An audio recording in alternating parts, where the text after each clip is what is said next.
My name is Nikki Jafari. I'm from Iran, and I came to Canada in 1990.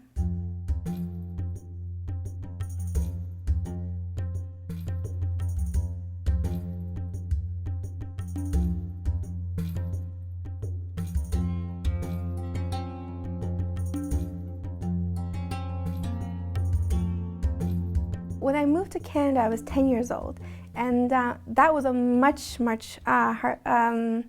harsher reality check for me because we definitely didn't speak any English. We just knew kind of hello and how are you, and that was pretty much the extent of our English. And the culture-wise, Turkey was a lot closer.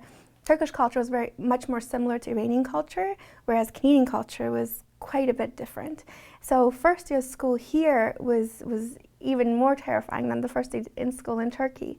So I didn't speak any English, I couldn't, but the one good thing about it was there was a lot more multiculturalism. So in that sense, it wasn't as scary, and there was a lot of people in school that was also different, so that did definitely help.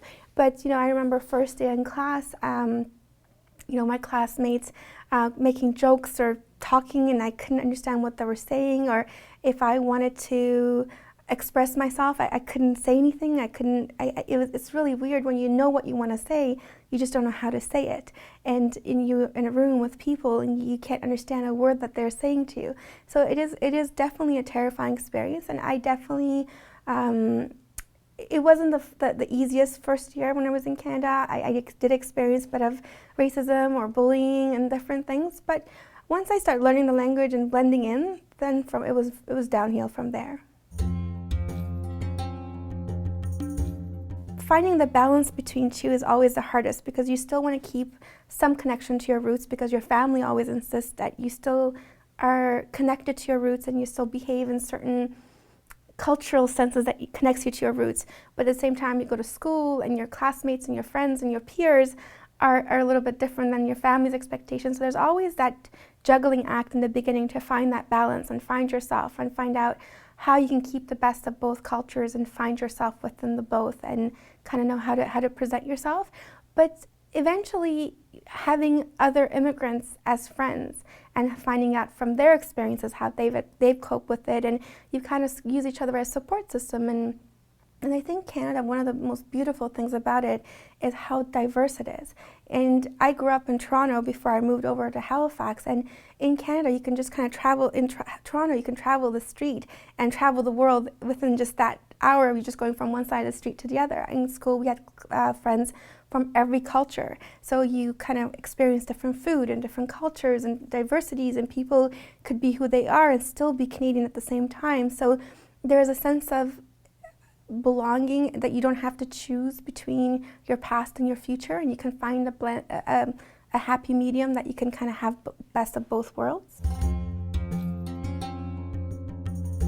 When we came to Canada, my mom was a single parent with 4 kids, and we were all we were 8, 9, 10, and 11 years old, and she didn't really have any assets and she didn't speak any English. So when she came here, there was a lot of really nice people who helped us along the way, and there was a lot of people who went out of their way to help us make Canada our home and feel connected to the community here. And I will never ever forget those people. I could still picture their face. I could still remember one of them took me to Subway for the first time. I remember that experience. So you can never go back and make a difference in those people's lives. But if you remember and stay connected to those memories, you can change the future for other people's lives. So one of the reasons I work so closely with the immigrant communities here in Halifax is I can totally see in their eyes the same panic that was in my own mom's eyes or my own eyes.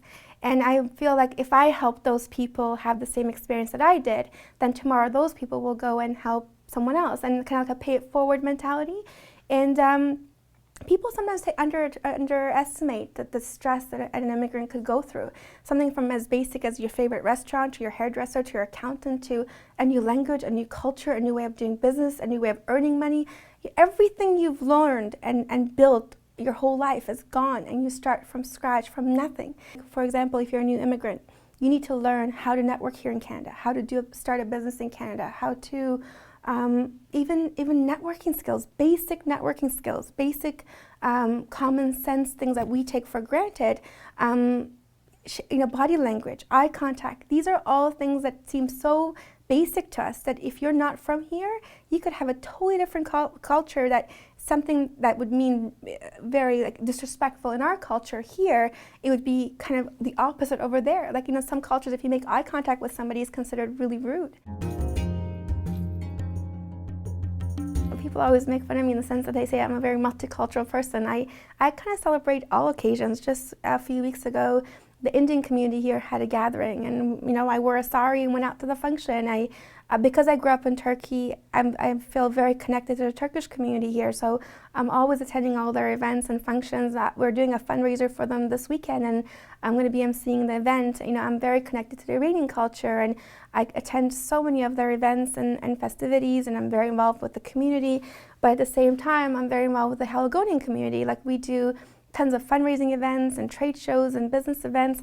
I don't think you have to have a label and say, this is my culture. Like they say, home is where the heart is, and as long as you're connected to whatever you love, it could all be a part of who you are, and you can kind of blend it all, and it doesn't even have to be countries that necessarily that you've been to or you have an association to. I've never been to Tibet, but I feel very connected to Buddhism or that culture and that philosophy as a whole. And if you come to my apartment, you will see a lot of traces of that. So I think in this day and age, the whole world has become so much smaller, and you can connect to so much that you don't have to have experience firsthand. People ask me all the time, like, what do you consider yourself? Where do you consider you're from?